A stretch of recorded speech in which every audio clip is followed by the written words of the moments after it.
Hello ma'am, good morning. So i-interviewin ka po namin. Ano pong pangalan niyo ma'am? Good morning. Ako si Ma'am Verbina Viviana Mamanta Camargo.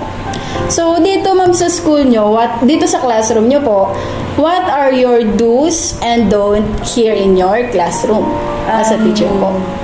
Sa classroom ko, since anong tawag dito, Section 1 ang hawak ko. Yes, hindi masyadong magugulo yung mga bata. Pero meron lang akong 3 rules sa kanila. Opo. Yung rules ko, syempre, yung active participation nila. Po. Tapos, papasok sila on time sa klase. And, syempre, yung respect. Yes, opo. Importante po talaga yun. Oo. Ang don'ts ko naman, 3 lang din. Opo. Bawal ang mag-cheat. Yes. Siyempre. Bawal na bawal yan, ma'am. Bawal ang cheating sa classroom ko. Bawal i-interrupt ang teacher kapag nagtuturo.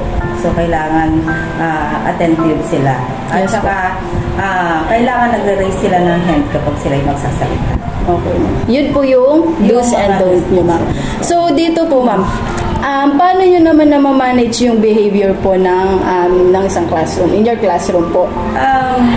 Sa mga bata kasi ngayon, sa kanilang generation, sobrang kulit. Yes, ma'am. Kulit nila. Bata, makulit. Yes. Ang ginagawa ko lang, isa lang.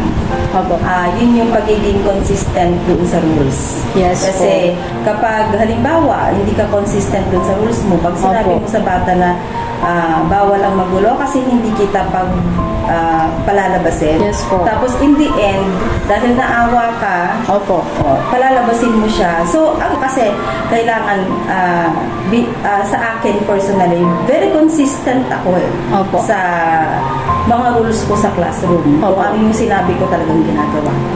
Yes, ma'am. So, ano naman po yung most important skills and qualities needed to be a teacher? Siguro, kailangan mong maging mapagmahal. Yes. Importante. Give love. Oo. Yung pagmamahal sa trabaho. Yes po. Yung dedication mo. Opo. Kailangan mong maging maunawain. Opo. Yan. So, yun yung mga kailangan na po-possess ng isang teacher.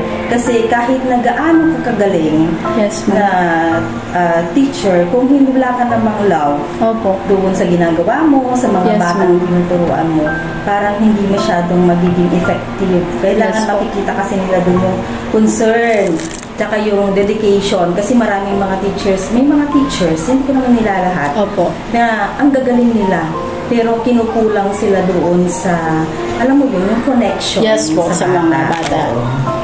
Tapos, since teacher na kayo, ma'am, di ba po? So, sino po or ano po yung naging inspiration nyo para makamit yung position nyo po ngayon as a teacher? Actually, hindi ko pinangarap maging teacher. Gusto kong maging military. Yes, ma'am. Yes. Gusto kong maging army. Kasi meron akong, ewan ko, basta yun ang naging pangarap ko nung ako ay bata. Pero dahil ang mother ko ay isang teacher, siya yung nag-encourage sa akin. Isa siya sa mga naging inspirasyon ko. Bakit gusto kong magturo? Although, nakikita ko na mahirap. Kasi yung pagtuturo, pagpupuyat ka, magpiprepare ka ng mga devices mo. Pero siya kasi yung naging inspirasyon ko. Kasi yung mother ko, para sa akin, isa siya sa pinakamagaling na teacher. Yes.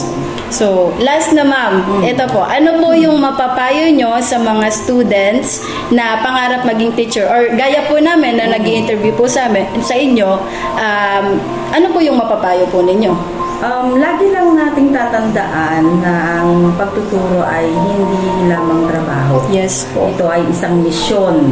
Misyon natin. Kasi lahat ng mga ini-impart natin sa bata, may epekto ito sa kanilang buhay. Yes. Hindi man makikita ngayon, pero in the future makikita natin. And syempre, lagi natin tatandaan, maging open tayo dun sa paglago. Mag-aral tayo, hindi lang kailangan natin i-address yung ating education, gawin natin. And syempre, huwag natin tatanggalin lagi yung commitment doon mismo sa ginagawa natin. Kasi kapag wala ka ng commitment, hindi mo na mai-enjoy ang pagtuturo ng bata.